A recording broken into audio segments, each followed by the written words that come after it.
So I live in this apartment building, and we have these really thin walls between me and my neighbors. And lately I've been hearing a baby cry all night, every night. It's awful. It's like, have you heard a baby cry? Nobody should have to hear that. So I just go up to the wall that separates my room from the baby's bedroom, and I lean against it when I hear it crying, and I'm like, oh, little baby, little crying baby. Shut the hell up! You just don't live in an apartment building when you have a baby. It's rude. It's like, buy a house, you jerk. I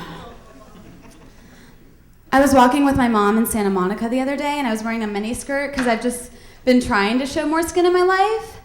And there was this homeless guy sitting on the sidewalk on the street, and he called out to me. He's like, you got some big ass knees. I was like, wow, that really hurt my feelings. And my mom was like, Molly, what are you so upset about? He's a homeless man, he's crazy. He doesn't know what he's talking about. But I was like, that's the thing, think about it, he does. He sits on the street all day long. His eye line falls right at knee level. He knows knees. I haven't worn a short skirt in like 4 years now. True story. Because I get it, like when you have a flaw, you should hide it. That's why I wear pants. And guys, a lot of you out there have a flaw I feel very strongly you should hide. And it's the little tuft of chest hair that creeps over your shirt collar. I call it creepy creep just because I'm a dork and like to name things. But recently I was unemployed and going on job interviews, and I was on this one interview, and the guy was asking me questions. He was like, Miss Harper, can you please explain to me your past job history? But all I heard and saw was, hey, Molly, what's going on? I don't know why it has a tranny voice. It just does to me. But guys, if you have that problem, I suggest you shave it, wax it, trim it, or tuck it. It's got to go. I used to work on that show, Extreme Makeover Home Edition. Yeah, you guys know that show? Sunday nights, ABC, Ty Pennington at 8. And we were making over the Hollywood Free Clinic up on Hollywood Boulevard. And that's where a lot of homeless people go to get HIV tested. And it was like a hard show for me to work on because I'm hypochondriac and paranoid. So I was always like afraid I'd catch the disease of the week. And anyway, we were working up at the Hollywood Free Clinic where a lot of people get HIV tested, and I just happened to step in this massive pile of homeless guy's poo. Yeah.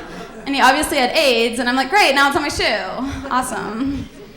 So naturally, I sent a production assistant to go buy me some Clorox, and we poured it all over my shoe, all over the poo in the surrounding area, and we brushed it away with a broom. And I was okay until later that night when I got home. I was like, wait a second.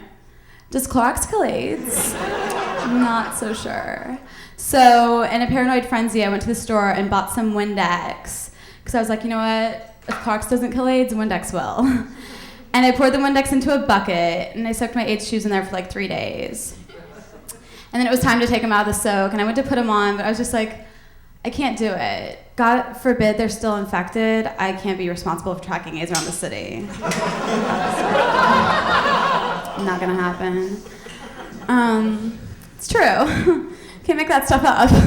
Wow, it's embarrassing. Have you guys seen that Drew Barrymore is the new spokesperson for CoverGirl? Yeah? I'm like, really? You're gonna choose a woman with a lisp to do an ad with more S words than any other ad in humankind? She's like, this is Drew Barrymore for CoverGirl. CoverGirl's come up with a genius new mascara with bigger bristles for longer, more luxurious lashes. Easy, breezy, beautiful CoverGirl. And like, you know what, CoverGirl, exploiting a woman with a lisp like that is just really mean-spirited. It is. On a side note, I saw this short man smiling earlier, and I was just like, what do you have to be so happy about? That blows my mind, that one. And like, married men are always complaining that they don't get enough sex, and I'm just like, take off your ring. It's not a puzzle. It's just not. I have something kind of coming from left field, but I need you guys to focus and stay with me because it's gonna change the way you listen to Fergie's music. So it's important. You know that song Glamorous? She's like, we got the champagne up in the sky, we in the fast lane, I won't change. Thanks, I practiced.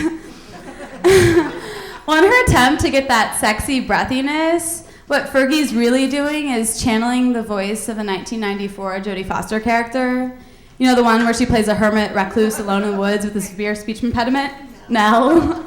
Remember when she's like, I'm a toy in the inn, I'm a toy in the inn. I got the champagne, I'm in the fast lane, chicka pay. You hear it? It's like, thank you, Fergie, because if anything screams sex from the 90s and needed to make a comeback, that would be the Nell voice. That was hot. I'm gonna leave you guys with this. I moved out here from New York, and when I lived in New York, I used to have to take the subway train to work in the morning. But by the time I got on the train, all the seats were taken. So I had to hang on to that bar in the middle, you know, and like maintain my balance while everything was bouncing on my way to work. And one day I was on my way to work and I heard this voice and she goes, I don't want no butts in my face. And I was like, oh my God, that's hilarious. Who would say that? She's like, I said, I don't want no butts in my face. Then I realized it was this crazy homeless woman sitting behind me. And I felt really bad, you guys, because my butt really was right in her face. But I had no place to put it. So finally I was like, well, I guess I'll just have to put my in your face. Thanks, guys. I'm Molly Harper.